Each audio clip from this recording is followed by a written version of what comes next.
in this environment, we can fail without losing our careers or being marginalized or never having another career opportunity. People get really confused about this. We're in the medical setting, we can't fail, it's a patient's life. Or we're in finance, we can't restate earnings every quarter. I'm like, no, we're not encouraging you to fail on a patient's life or on the biggest thing that you do. But how do we learn and get better? Well, it's often by talking about the things that went badly. We need to talk openly about them so that we can collectively learn together. We need to destigmatize talking about mistakes and failures so that we can all get better together. Because if we hide them, if we like, I'm not going to bring that up because my career's on the line, well, then we're doomed to repeat those same mistakes and failures.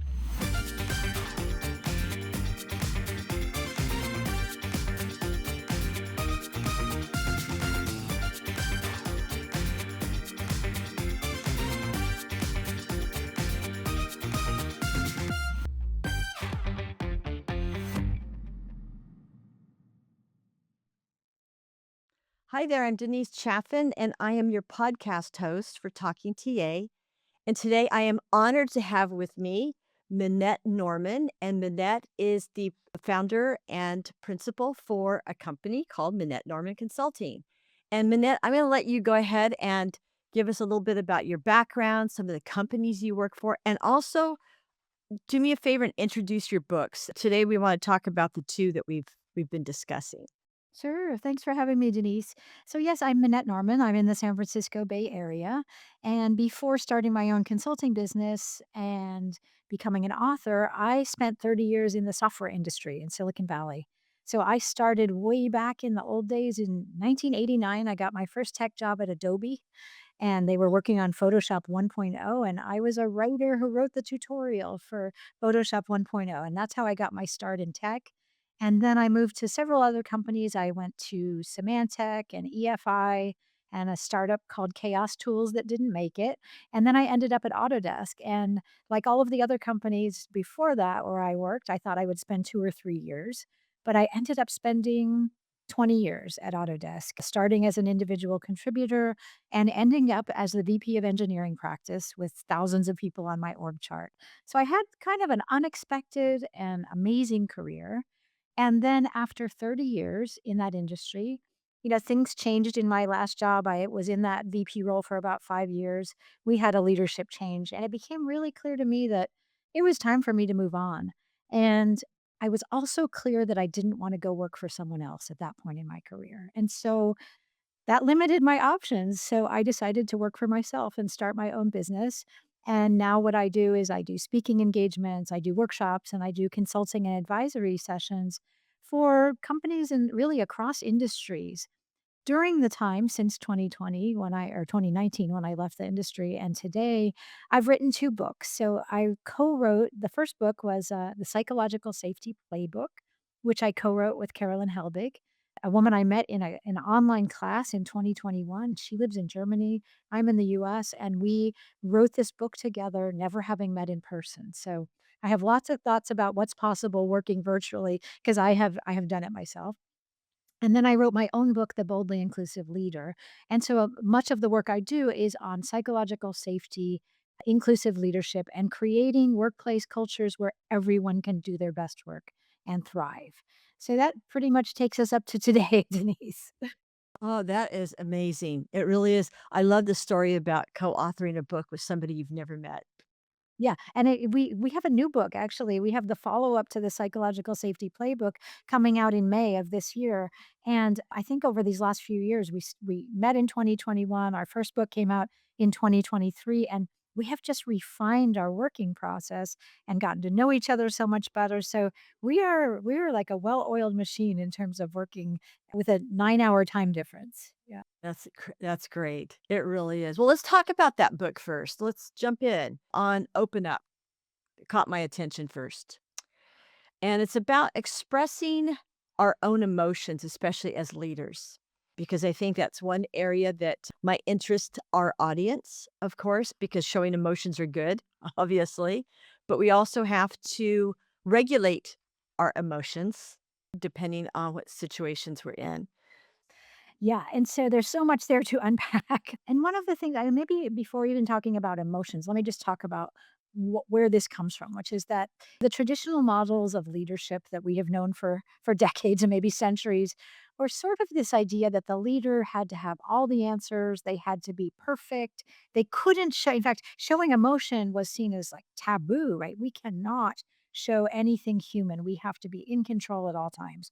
And I really challenge those models. They no longer serve us. People in the workplace today want their leaders to be human beings and not some automata who has no emotions. The other thing about showing emotions, and as you said, we need to regulate. It's not about losing control.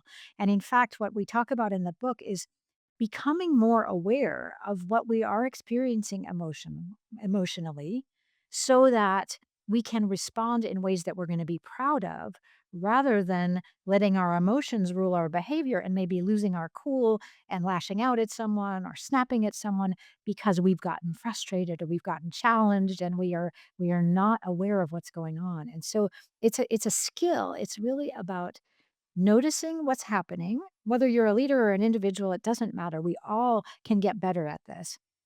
Notice what's happening. Like right now, I am feeling extremely defensive and angry and frustrated because you just challenged my idea, and acknowledge that and then choose how we're going to respond. So, do we want to respond automatically? And maybe I'm going to lash out at you, Denise, because you just challenged me and I'm feeling bad. That's probably not going to result in good outcomes for any of us. Or instead, I'm going to say, whew, that hit me a little bit hard. I'm going to take a pause here. I'm actually just going to take a sip of water. And in that moment, what happens is I have that I've calmed down my defensive reaction, and I can now just, like, think about, "How do I wanna respond calmly?" Maybe I wanna ask a follow-up question. Maybe I even wanna say vulnerably, "That hit me a little bit hard, and I don't wanna say something I'm gonna regret. So let me make sure I've understood you, and then let's just, like, lower the heat of the conversation." That's one of the most important things for leaders, especially because leaders have just an outsized role on their team culture, and everyone in their organization is watching them, noticing their behavior, noticing how they respond, and they're normalizing the culture. So, do they want to be the ones who thoughtfully respond and don't let their emotions get the best of them? Or do they want to be that leader who flies off the handle and gets that label of a toxic leader that everyone's afraid of? Well, you will not get good results from your team if you're that toxic fear-based leader. I can tell you that. And I've worked for those people. Well, we all have. And Yes. it also limits their career opportunities as they advance in their own careers because they develop those reputations.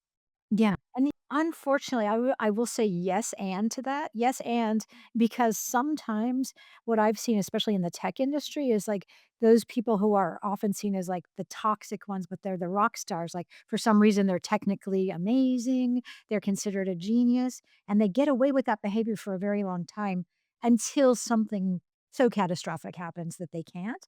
But one of the things that I really try to promote in the teams that I work with is do not tolerate those toxic behaviors, those abusive those behaviors that result in fear, because everyone's going to suffer. Everyone's going to suffer. And your organization, it's not just the human beings, although that's so important because they're doing the work, but your organizational results will suffer. You will have lower performance. You will have less innovation because people are terrified to speak up and share their ideas. And then you will have burnout. You will have low mental health. You will have attrition. And if you don't have attrition, you will have people just checking out, right? Oh my gosh, that is so true. And it does affect everyone. Well, it affects the company overall and the reputation of the company. Yeah. Yeah, totally. And you being in TA, I mean, you certainly know what you just mentioned reputation. Like the reputation of companies is out there. So if you are interviewing or considering, you talk to everyone in your network, you look at Glassdoor or whatever things you can find, and you're like, oh, yeah, I don't want to go work for a toxic leader or a toxic culture. I want to go somewhere where I'm going to be able to really do good work. Well, even as a vendor, I had an opportunity to work for a company a number of years ago, and they brought in a TA leader who was just, oh, she was a monster, really. I mean, and so I actually removed our company as a vendor. I did not want to be associated with that client. I mean, so I was willing to walk away from income from that client because of the leader. Yeah, totally. People do not wanna work in those kind of organizations or environments or cultures, and so it's the thing that I always like to say is, like, so much of this is small, what seems like simple changes that we can make, simple behavior changes, and it makes all the difference in how people experience work. But the other thing that I say is that even though it seems simple, like, how I just took a breath and took a glass of water, a sip of water, and then I was able to be calm, like, that takes practice. And simple doesn't mean easy, but if we commit to just practicing these behaviors every day and every encounter, it becomes the norm, and then we can really get more skillful in how do we respond in the hard times, because it's easy in the good times when everything's going smoothly, but in the hard times when we are challenged either personally or professionally or organizationally, that's when leaders have to show up with that steady behavior and reactions and responses. And when we do have those leaders that do, I mean, train themselves or come in as professionals, they still feel themselves that they are in the hot seat half the time, having to answer questions and having to have the, like you said a while ago, having to have the right question or the right answer to every question. And so I think as leaders, what do we do to help ourselves then to be more human to our population of employees or vendors or leaders? What are some of the and one thing that came out in your book that I liked was you don't have to have a great answer for every question. I don't have a great answer to that question right now. I love that. I mean, how often do we not do that? I honestly, so much of the work that I do today comes from my own lived experience. Like, of course, I read research things and I try to get as informed as possible, but so much of it just came from my own experience as a leader. And I'll never forget. So, when I took over that role as VP of engineering at Autodesk, I had teams in North America, Europe, and Asia. And I will never forget the first time I went to both Singapore and China, where we had really big teams. I went to Singapore and Shanghai, and I held these all hands meetings and took questions. And because I was leading engineering, sometimes I would get the most specific technical question that I had absolutely no clue about because someone pretty far down in my organization was the one doing that work and I was managing things at a much higher level. And so I had to get comfortable, Denise, at exactly what's in the book. They're like, whew, I don't have an answer to that, but what I got comfortable with is being able to say that because no one has all of the answers to everything, and one of the things that I think really helped people connect with me and respect me was that I would say, "You know what? I don't have that answer, but I bet that Li Feng, someone in my team, or someone in my team in Singapore, Nilofer, one of these people in my team has the answer." And so they would be in the audience and I would say, "Li Feng, can you help me answer this question?" Or Nilofer, "Do you know more about this?" What that did is it made, first of all, I think people respected me more as a leader that like, I don't have to have all the answers, but I can point to people in my organization. And that also elevates other voices and people start to feel like, oh, right, I matter too. And that anyone in this audience, I could also say like, does anyone in this group know more about this than I do? And open it up and invite the other voices. And honestly, I think that that was one of the ways I gained the most respect was not by having all the answers, but by admitting that and opening it up to others because often the what I've learned is that someone in this crowd knows more than I do. That's why we hire smart people. That's why we're not threatened to hire people who have more experience than we do. We need this collective intelligence. And I think when leaders are not afraid to tap into that, they become the leaders that people want to work for and respect and follow. Oh my gosh, that's such a great point. I just love that. And it takes me to your another chapter in the book that I really, really liked about taking off the mask of perfection. When you openly ask for help and admit what you don't know as a leader, you create conditions, like you're just talking about, for continuous learning and improvement. And I said should be our 2026 mantra. It really should. Well, because our industry is changing so much and leaders have different roles now, and they keep talking about talent acquisition and all of us as talent acquisition practitioners as these consultants now and advisors. Well, what about the leaders? Same thing. So taking off these masks of perfection, especially now that we're moving into a whole new genre of our industry, is important. Yeah, I mean it is. I think it's very hard for people in leadership positions to either admit something they don't know or admit that they made an error or a mistake or a bad decision. All of those things, we are all, no matter who we are, we're all trying to manage our professional reputation, right? We want to be seen as competent. We want to be respected. We want to not seem like we don't know what we're doing. And we're human. And so it's this balancing act. And I think leaders, and maybe the higher you go, the harder it is. I think it's actually hard even if you're just first level manager to admit you made an error. You don't know something, you're working on something to get better at it. And I also think that is really what people want to see in leaders, that they are not this they take off that facade and that mask and instead say, like, every one of us is a work in progress. Every one of us has some expertise, maybe a lot of deep expertise, and we all have things to learn. And we will be better collectively if we learn together. So if I, as a leader, have made a bad decision, then I need to own up to it. I need to say what I'm going to do differently and be transparent about that. And that was again a lesson that I learned. So luckily it was fairly early in my career. I remember it was I had moved from technical writing, which I had been in for more than a decade, and then I moved into localization at Autodesk. And I took over bigger and bigger roles, so we were making sure that everything got translated and localized into different languages. It's quite a technical team, and we were all over the world. And I was doing this reorganization, which I had to do, and I had put roles in different places around the globe. And someone, after I announced the reorg and where everything was going to be, someone challenged me, respectfully, but said, "Why did you put this role in the US? It makes so much more sense to have them in Europe or Asia because they're gonna be dealing with our vendors who are all based there. So from a time zone perspective, it makes no sense." I felt like an idiot, honestly. I felt like, why did I not know that? But as a leader, you are often making decisions with limited information in a short time frame. That's the job of leadership, right? You can't bring everyone into every decision. And so I had a choice to make at that point, and I realized the choice was I could just double down and say, "No, it's my way or the highway. We're keeping this position in the US." Or I could take that input and go, "You know what? I hadn't realized that when I made that decision, and I am going to now change course." And I opted to do the latter. And I said, let's move that position and open it up in either Europe or Asia.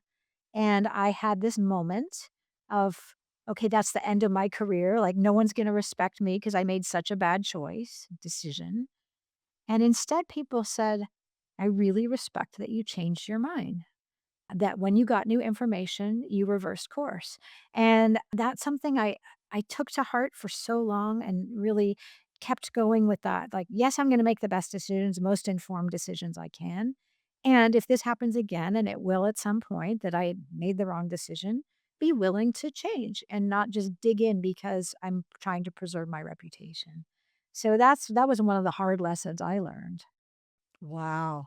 I love that though. And I think it does make sense though that people would recognize you took that information and made a different decision based on, like you said a while ago, the collective thought around from your team around where that position should be located. No, that's great. And then another, so this is a good segue then into master the art of listening. Yeah, and Carolyn and I put that as one of the one of the first chapters, the second chapter in the playbook, because one of the things that we know is that every single human being wants to feel heard. They want to feel heard and valued and appreciated for who they are. And it goes so far when we listen to people. And we often, and this is one of those things where, like, if I get up, and I often do, I talk about listening as one of the most powerful leadership skills that we need to invest in. And there's gonna always be someone in the audience who kinda, like, crosses their arms and rolls their eyes like, "Yeah, yeah, yeah, we all know how to listen." And of course, we all think we just innately know how to listen, and yet, myself included, I know that so often we are getting distracted by something else, whether it's alert on our phone or something that we know is coming ahead that we're thinking about, or the meeting I just came from that pissed me off, and now I'm ruminating on that. Or it's not only that we get distracted, but you say something to me, like you were just saying, let's talk about the art of listening. If I had done what is so tempting is I stop listening to what you're saying and instead I think about, Oh, yeah, what am I going to say next? So I start preparing my response because I want to seem smart, competent, quick on my feet. And meanwhile, I have stopped listening to what you are saying. And so there's a discipline that we have to get in the habit of practicing. And that is, I'm going to truly listen to understand what Denise or whoever I'm talking to says. And only then am I going to prepare my response. And maybe I have to pause. Maybe I have to say, and this is something I learned that it can be helpful is to say, like, give me a moment. I want to think about that. Like, just let me think for a moment. Let me have a moment of silence instead of thinking about it while you're still talking. Meanwhile, I've stopped listening. And I'll tell you that it goes so far when we are truly listening to someone because the opposite of what happens is, and I'll never forget this because it hit me just in my gut. I had a manager at one point who he was very high up. He was a senior VP, and we had a one-on-one not very often, like every 2 weeks, maybe once a month, and it was 30 minutes, and during those 30 minutes, every time, he would have his phone in his hand, and he would be doing the glancing down, like, looking at what just came in, and then doing the, "Mhm, mhm," and then glancing down, just, like, demoing what that was like, and it was I mean, honestly, Denise, I felt this big. I felt insignificant. I felt, "I don't matter. I'm here for 30 minutes, and he's not even interested in hearing my problems, my whatever, my triumphs, whatever it is I'm sharing with him, my questions." And so all it would take, and there are many, many ways to deal with that. Like one thing he could have done that would have been okay is to say, like, Minette, I'm expecting an important text, so I'm a little distracted, but I want to hear what you have to say. So I may ask you to repeat something. That would have been human. That would have been honest. And I would have been okay with that. Or I'm waiting for a call from my kid's school, whatever that is. That's forgivable and that's human. But just to pretend you're listening when you're not makes the other person feel insignificant. And it's not only that they then feel insignificant, it's also that they're probably not going to share things with you anymore because you don't listen. So there are a couple things about that really are so negative for the person, for both people actually. The person who's not listening now has signaled to the other person that they're not important, and that person, like in my case, is that I felt like, well, I'm not going to bother sharing things with my manager anymore because he's not really interested. And long term, that can have such negative ramifications because if I feel like it's not worth speaking up, then I won't do it anymore. And the organization may miss out on really important ideas. And so there are just these very important negative ramifications when we don't listen. And so don't underestimate the power, that simple power of listening to understand the other person, listening, not preparing your response, listening, avoiding the distractions. And if you do get distracted, which will happen, just be honest about it and say it. You know what, Denise, I missed what you just said. Please repeat it because I want to hear it. Right? So agree. And the thing with cell phones and looking down at cell phones while you're talking to people, okay, that's become a cultural problem.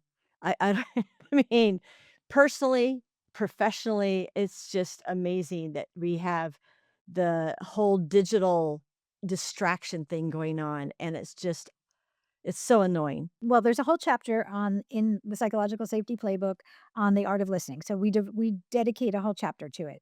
And we have the way the playbook works is that each play has 5 ideas that are practical ideas for how to listen. In this case, how to listen better. So the first one was one that I talked about. Listen to understand, develop the discipline of not preparing a response. So that's just like staying present and then managing our distractions, tame your wandering mind. But another thing we have in there is clarify your understanding, articulate what you heard, because people want to feel heard and understood and valued. And so some of that is about making sure you have understood them and not only understood what they're saying, but maybe what they're not saying. So it seems like you're frustrated right now. Did I get that right? Did I to really check for understanding? And what that does, it does a couple of important things. One is that it signals to the other person that you care. You care enough to listen and understand.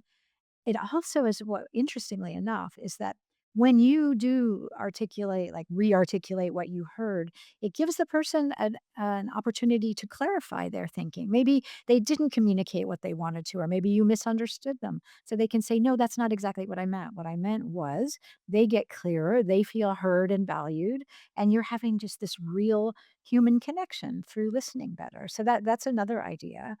And then one of the things that we also have in this chapter is, as I mentioned, listen for what's not being said. So listen for the emotions. Like someone could have be saying, like, everything's fine, I'm right on track.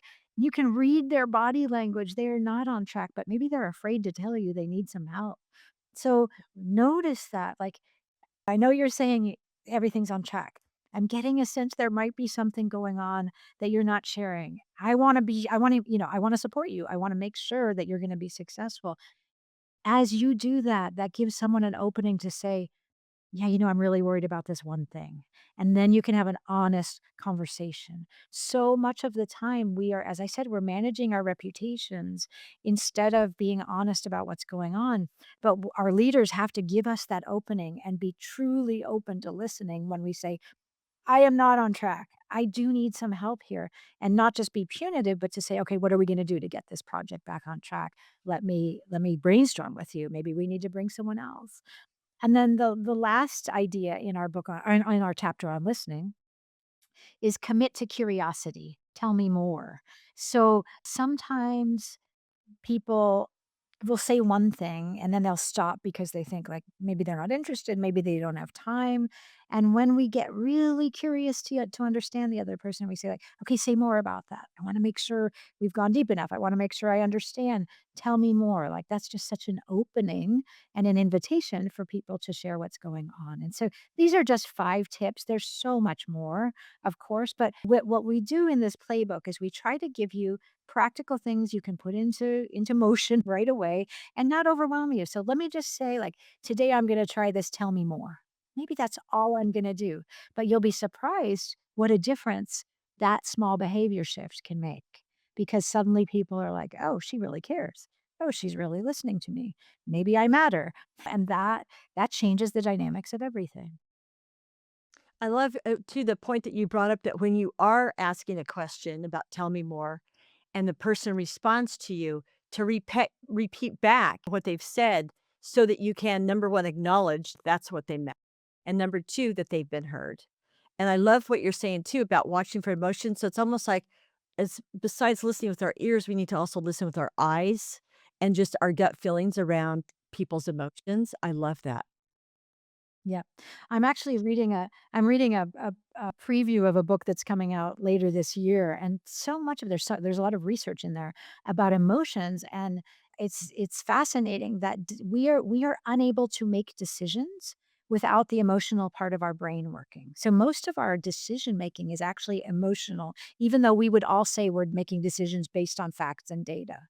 And so what you just said is like the intuition and the gut feeling about like this person's telling me something, but I am hearing and feeling something different. Don't ignore that.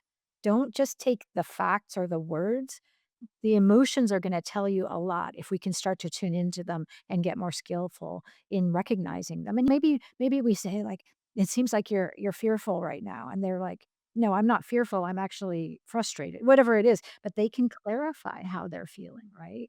And that leads me into the part of your book that talks about normalizing failure when people feel like they're failing at something or that they have failed at something. So let's talk about, because that chapter really resonated with me. One of the key pillars of psychological safety is that in this environment, we can fail without losing our careers or being marginalized or never having another career opportunity. And people get really confused about this because they think, like they'll say to me, we're in the medical setting, we can't fail, it's a patient's life, or we're in finance, we can't restate earnings every quarter. I'm like, no, we're not encouraging you to fail on a patient's life or on the biggest thing that you do. But how do we learn and get better? Well, it's often by talking about the things that went badly. We need to talk openly about them so that we can collectively learn together. We need to destigmatize talking about mistakes and failures so that we can all get better together. Because if we hide them, if we like, I'm not going to bring that up because my career's on the line, well, then we're doomed to repeat those same mistakes and failures. And so, what I always recommend, and Carolyn and I, like Carolyn, my co author, is a scientist by training. So, she's a biologist back in the day. And she says we need to treat more things in the workplace like we do in the laboratory. Like, let's run experiments and not on our huge projects, but on the areas where we have the ability to iterate and move quickly and learn and do better. And so, where can we take some of those calculated risks? And how do we talk about this openly so we get better at learning from failures? And there's quite a bit of research that the Harvard researcher and professor Amy Edmondson is well known in the field of psychological safety. And her early research was in the medical field. And what she found is that teams that reported more errors had better patient outcomes, which seemed counterintuitive, right? It sounds like more errors, that's going to be worse. But when she dug deeper into the data, what she found was that they only talked more openly about the failures than the teams that had worse patient outcomes. The teams that had worse patient outcomes did not discuss what went wrong, so they couldn't learn and improve. So this is how we become a learning and continuous improvement organization by talking not only about our successes but also about our failures. And so that's why I recommend a small practice you can put in place is in your weekly either project meetings or staff meetings or whatever meetings you have regularly, share successes and share failures so that you can all learn and also get more comfortable being able to talk about them. Well, that's interesting you talk about that, and I get it why people would be afraid, though, to mention failures because, like you said, especially people Of in course. finance or medicine, it could cost lives or it could cost people money, the finance side. So how can we find, like, a quasi prototype then for other industries where people might have more fear about bringing up failures? Yeah, so one of the things that I often challenge teams on, so for example, I was working at with a tax team, the leadership of tax at a very large corporation. And we were talking about risk and failure and they said, "We cannot fail." This is the finance thing, like we cannot fail. I'm like, "No, I am not I'm not suggesting that you get your taxes wrong, right? For this huge company. However, there are a lot of things that you do every day, right? One of them may be you have to work with teams throughout this organization. Maybe you want to take some experiments on how do you communicate? How do you share information? How do you collaborate? Like these are great areas for experimentation and maybe learning from failures. And it was their leader, it was actually the leader of tax who said, Minette's absolutely right, and there are other things like, yeah, we don't wanna get the big things wrong, but when we have, like, errors in our formulas in a spreadsheet, we're often really embarrassed by that, but why not actually share that? Like, "Look, I messed up here, and this is where we can fix these things," or how we can automate it, or whatever it is so we can all do better. So she was chiming in with, "Oh, yeah, I get it. We don't wanna fail on the huge things, but there's so many places where we have mistakes, where we can experiment, where we can try things out." So it's not gonna be on the big deliverable or the patient's life, but how do we run our meetings? How do we communicate? How do we do the little things better, right? This is where we can take some risks and experiment and iterate and learn together. I love that, especially this experimenting part. I mean, create experiments, create tests that could help to bring out maybe some of the errors that can be corrected and whatnot. I love that part though, normalizing failures. I think that was that for me, it really resonated because I have been in a leadership role often through my career where I could go back and say, gosh, I wish I would have known that then, or I wish I could have identified that problem and brought it up and not made everybody feel like, okay, who did this? Not me, the whole not me syndrome, right? Yeah, and some of that acknowledging failures also I mean, I remember one time I really messed up. I really, really messed up, and it wasn't on a big decision, it wasn't on a strategy, it was how I spoke to someone in a meeting or how I let others speak to them in a meeting and what I tolerated essentially. And man, I had to come out and acknowledge publicly with my team, with my staff, that I had mismanaged a situation, I had misread the room, and I really regretted it, and I had damage control. I mean, that was damage control that I had to do. And again, like, it didn't feel good to come out and say, like, "I'm the leader of this team and I messed up," but Not acknowledging it would have been more damaging, I think. But I think you brought up a really good term. When we have issues, when there are failures, damage control is okay. Coming back instead of just trying to sweep it under the rug, doing damage control is okay. Yeah, and it's necessary. It It's really is. necessary. And then people again, the leaders are afraid of like, "Oh gosh, this is gonna make me look worse." No, it's gonna make you look strong because you're willing to face the hard facts, you're willing to be honest, and you're willing to commit to doing something different going forward. I think all of that will make you seem to be a stronger, more powerful leader than the one who will not admit that they messed up or did something wrong and then just swept it under the rug. The fact that doing all these things we're talking about, fessing up to things that we've done wrong, or doing damage control, or identifying problems, even around the question based or listening, the art of listening. The thing that's happening here is we're showing our humanness through all of it, and which is something we need to do as leaders more so that people don't expect that we're not human because we are, every single one of us. And I think right now, especially with I've seen so many changes in leadership with really large companies. And those people have to show their humanness because they're coming now as new leaders, and there's so many of them.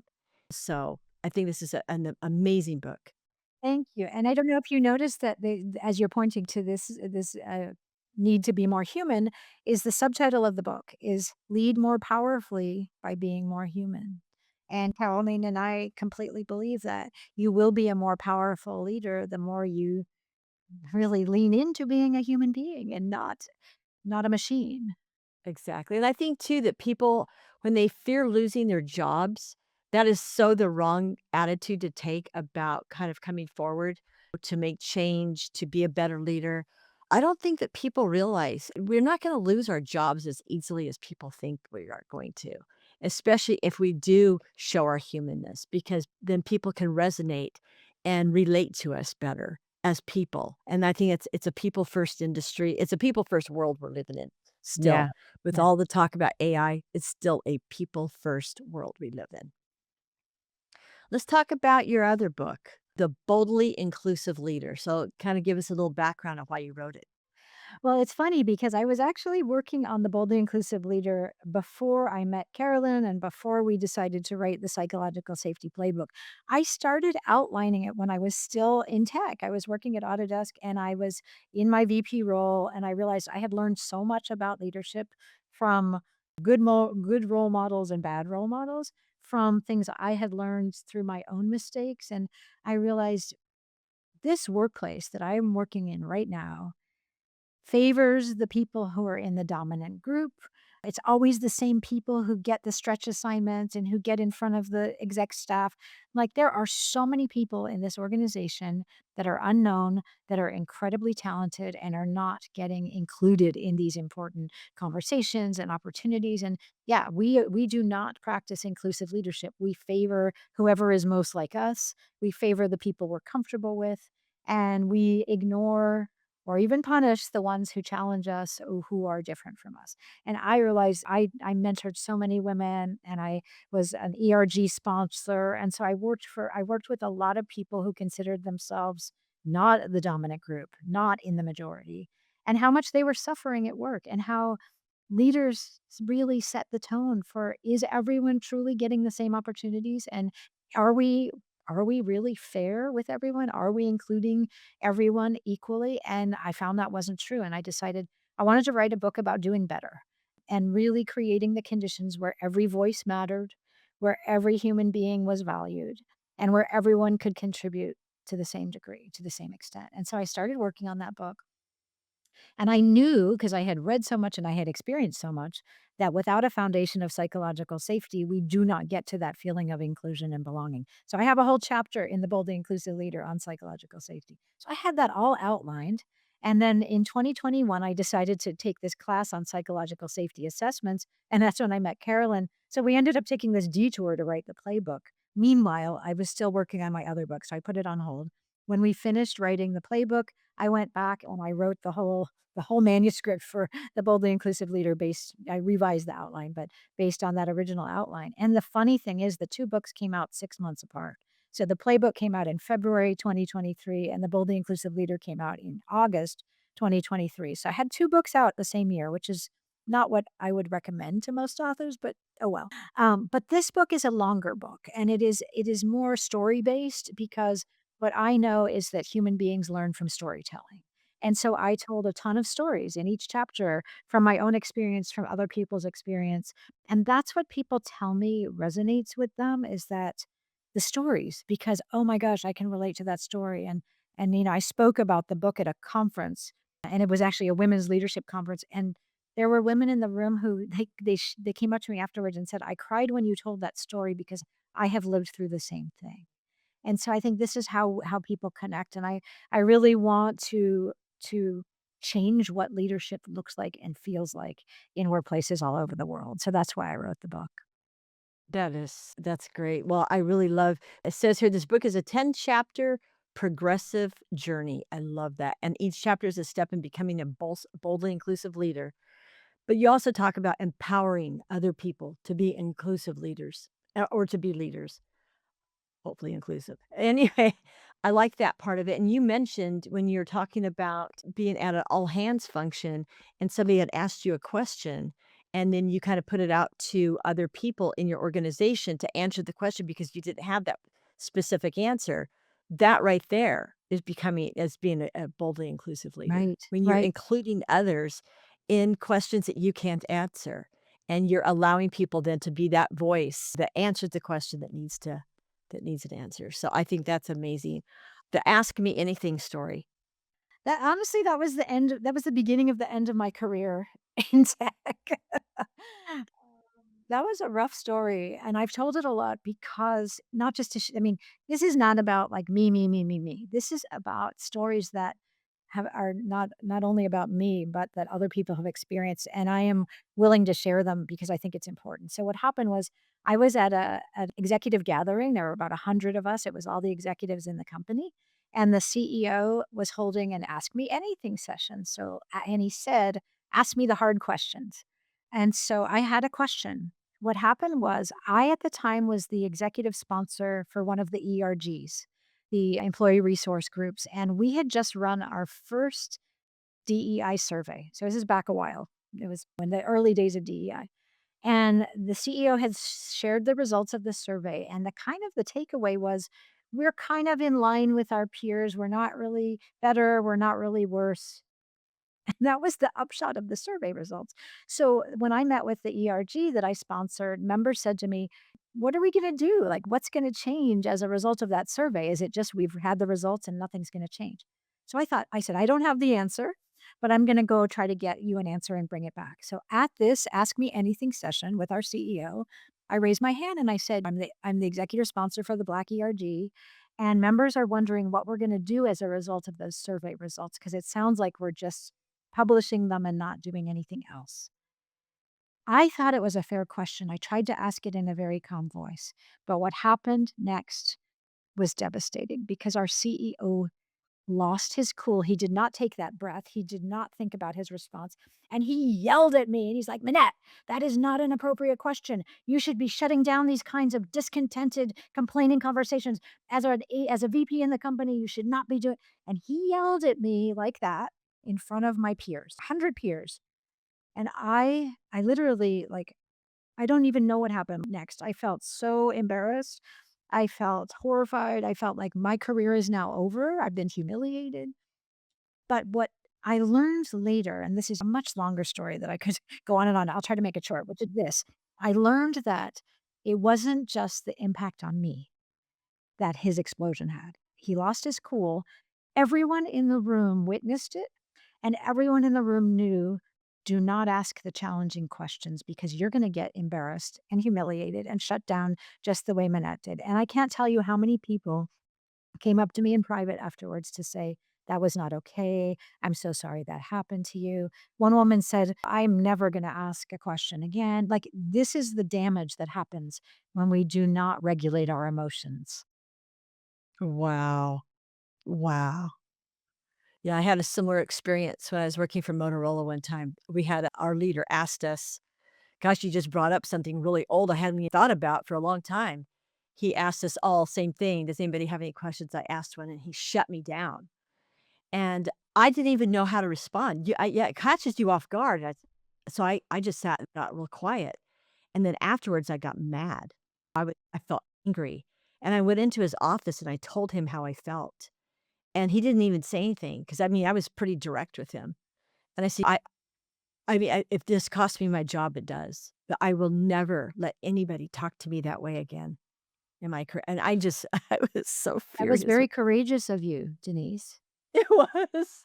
But I just, he had no right to do that. But the same thing, I got the same reaction you did, where other people came up to me afterwards, said, gosh, I was thinking of the same question. And I'm so glad you asked it, but I feel so bad that way he responded to you, but he would have responded to any of us the same way for asking the same question. We were talking about damage control earlier, and I think this would have been such a good opportunity to do real damage control. And there was sort of a so what happened was that later people talked to him and he sort of he offered an apology, but it felt half-hearted. And I think this would have been an opportunity to actually say, I got really defensive and emotional earlier, and I regret that. And I put Minette on the spot and I put all of you on the spot. And that is not the environment I'm trying to create here. So I messed up. And my commitment is that the next time this happens, I am going to pause and I am going to collect my thoughts and I'm not going to lash out. And you can hold me accountable to that. Something like that, we would have felt better. And instead, it was like, yeah, some people said that I didn't respond well. I'm sorry. That did not feel real, and I did not feel okay about that. Interesting. It's always, I'm always curious about how that person's career continued after, because you figure if they had that type of an outburst during your meeting, it's probably not an isolated situation. And that's the other thing we find out about people, right? As we move forward. Let's talk about your getting uncomfortable. We may as well talk about that as a next conversation. Moving boldly towards discomfort. And one thing that I wrote down here was a quote that you put in your book: "Growth and comfort do not coexist," by Ginny Rometty. Oh, what a great statement. Isn't that a great quote? I use that quote a lot. She's the former CEO of IBM, and there's so much truth to that. And the reason I have a whole chapter on discomfort in the boldly inclusive leader is that and this is something I learned through my own experience, but also through reading, and that is that we are most comfortable as a species with the people who are most like us. And that's known as our affinity bias. And it's biologically wired into us that we gravitate to our tribes, whatever that is, to the people that we click with. And that's really dangerous as a leader because then we tend to hire people just like us. And this as in TA, you'll have a homogeneous leadership team. Either they're all white, they're all male, they're all from the same university, whatever it is, it's because we're comfortable. These are our people. Those groups are not the ones that perform the best, they're not the ones that innovate the best, and they're not the ones that are gonna attract a diverse workforce that is gonna do the really innovative work that you need. So the reason I say we have to embrace this discomfort is that we have to get comfortable hiring, working with people who do not see eye to eye with us, who are not from the same background, who didn't go to the same university, whatever, didn't have the same upbringing. Because when we put together teams of people who do not think alike, that's when we get the best results. But it's hard because we're most comfortable with the people just like us. So that's why we have to get out of our comfort zones and start to challenge those assumptions that this is the best hire. Why is that person the best hire? Oh, I really clicked with her or I clicked with him. Well, why are you clicking with them? Oh, because we could just talk about anything. Well, why is that? Like, just keep probing into why, the whys, and why is it like that? And then you realize, oh, okay, yeah, this is my comfort zone. Why did I not like this other candidate? Well, maybe we didn't just hit it off so well because we didn't have a similar background, but they have really interesting experience and they see things differently. Maybe this is exactly what I need in my team. And so it's not only about hiring, but it's like, who do we give those promotions and stretch assignments to?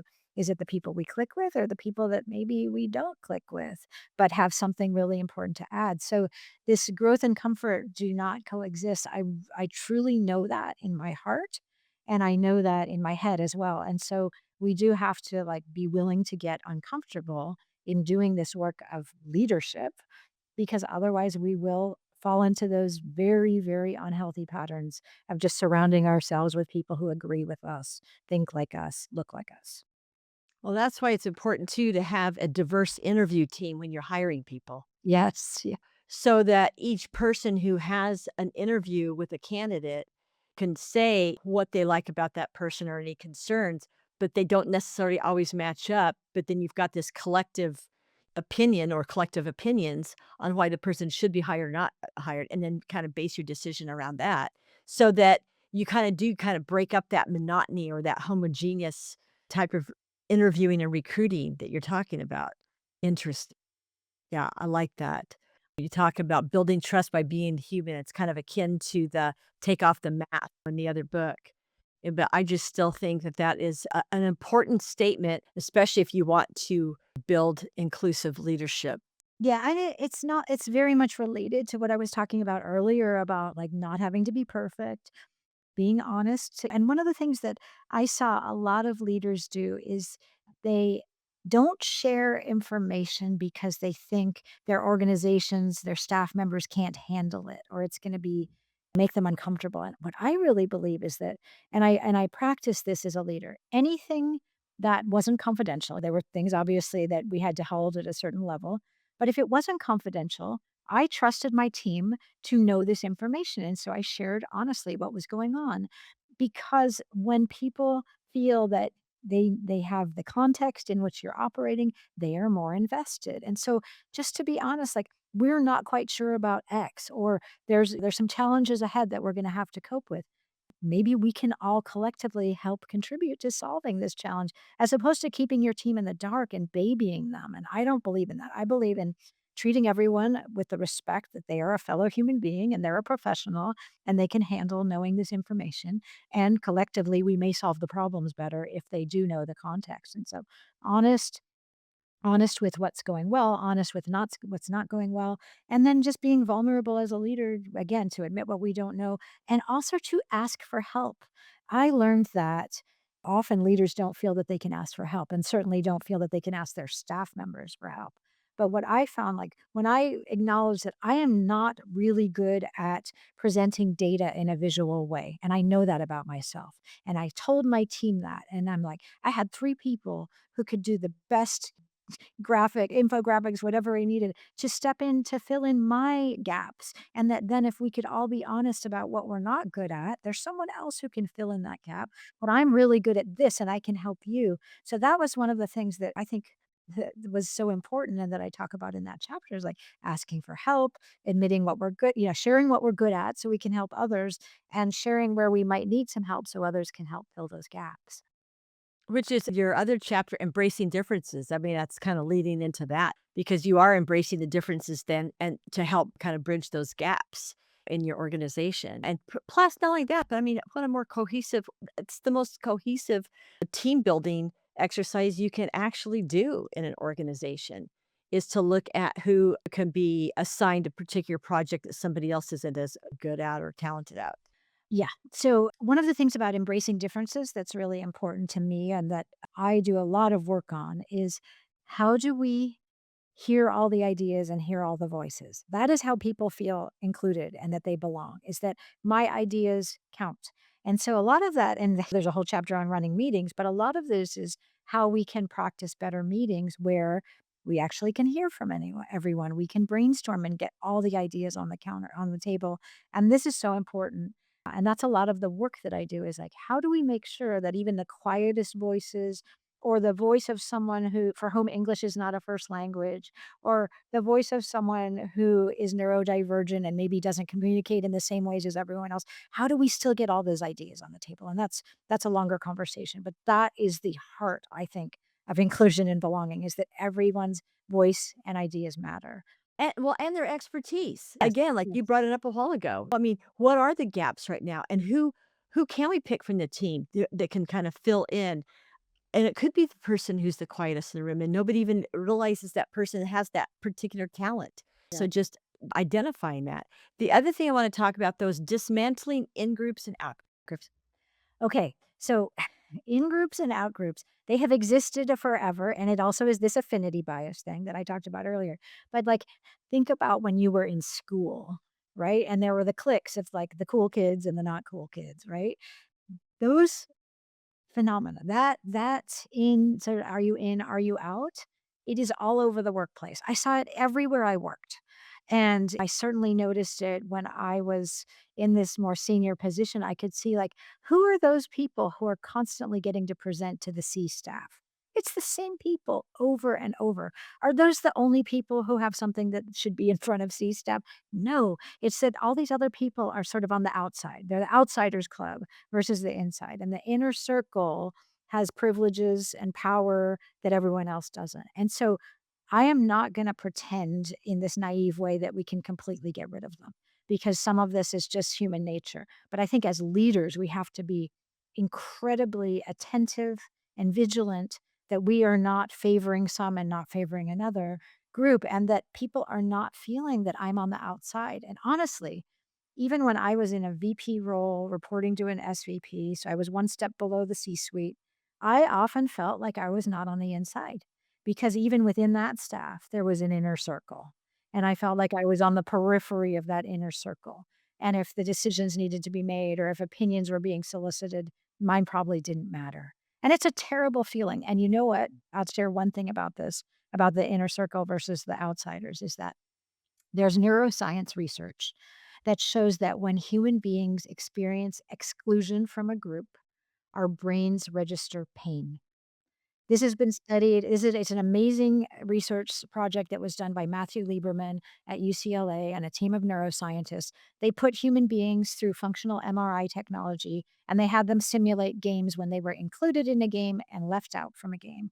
When they were excluded, their brains registered pain in exactly the same way that they register physical pain. So when I read that back when I was at Autodesk. I remember reading that study and going, "Oh, wow." So many of us, me, colleagues, people that work for me, the people I know, we are experiencing pain every single day when we are not in that inner circle, when we are talked over in a meeting, when we are ignored, when someone takes our ideas as their own. All of those times when we don't matter, we're experiencing pain. And so, what I say in the book and what I say all the time is that leaders have to know that and they have to do everything in their power to minimize the pain that people are experiencing because human beings are suffering at work. Wow, that is amazing. I never knew that. That's a great fact to bring up. And Kind of people do stunning, get right? talked. Yeah, Yep. And people do get talked over. People get, yeah, excluded. I think one of the times I felt excluded was when I was working as a contractor for a company. And I've worked as a contractor for many companies over my career. Um, in fact, in 38 years of recruiting, I've only had one full-time job. The rest of my assignments have been all contracting assignments and projects. And I remember working for this one really large company one time, and I had a green badge as a contractor. And so they put all of us green badgers together in one area. And this guy who was in talent acquisition, who was an employee of the company, he was a blue badger. And people who work, and I'm sure there's other companies who kind of do the same thing, but he would come down every day. So, how are all of our little green badgers doing today?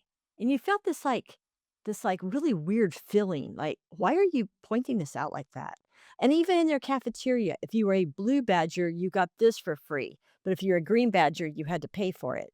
That's like, why would a company do that to people? And honestly, I want to address this because as an out group or in group, whatever you want to call it, situation, because as we go along here, who's to say we're not going to be hiring more green badgers for companies right now? And we're not going to see a big surge in hiring contract employees versus full-time employees. So it's something I think that it's important to bring up. totally. Yeah, and I think that the problem is that many leaders are unconscious. They're just not aware. It's not that they're bad people, and I'm not trying to pay like all leaders are bad. No, I think it's just that we don't know. And as Maya Angelou said, when we know better, we do better, right? And so we have to really know more. We have to pay attention. We have to notice what's going on, notice what people are experiencing, and commit to doing better. That's all I ask, right? Yeah. One thing that you had mentioned as well in your book is being a mentor, sponsor, and ally and using your power to help others.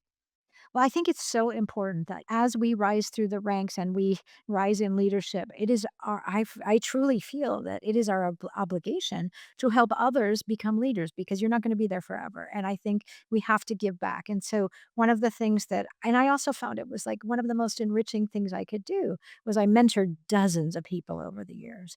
So be generous with your time and with your expertise and your experience and help others who are maybe lower down in the organization or newer in their careers. And I will tell you that no matter how senior you are, if you mentor someone, you will learn from them as much as they will learn from you. And I definitely learned so much from everyone I mentored. And then I also think that's really important that we don't stop at mentoring, but that we move into sponsorship when you get to know someone, like maybe they're your mentee, and you realize this person is incredibly talented and needs an introduction to someone else because they want to move into a new job. And you take your power and you use it to help someone else. And so you make that introduction or you talk about them in the meeting and you invite them to a conference or whatever it is. That's where we move from mentorship to sponsorship. And then of course allyship. And there I really recommend that everyone who's listening to this follow the Better Allies newsletter from Karen Catlin. She's written a great series of books called Better Allies, and she really dives into what does it mean to be an active ally every single day. So you are an upstander and you are making sure that no one is treated badly or less than or marginalized. So I have a very small mention of allyship in my book, but I highly recommend the Better Allies series by Karen Catlin. And I love this conversation. Thank you so much. I really appreciate your time and coming on our show. Oh, well, thank you for inviting me. It has been a rich conversation, and I do feel we could have talked for another hour, but let's stop. Oh, I know. I totally agree. Thank you so much. Thank you, Denise.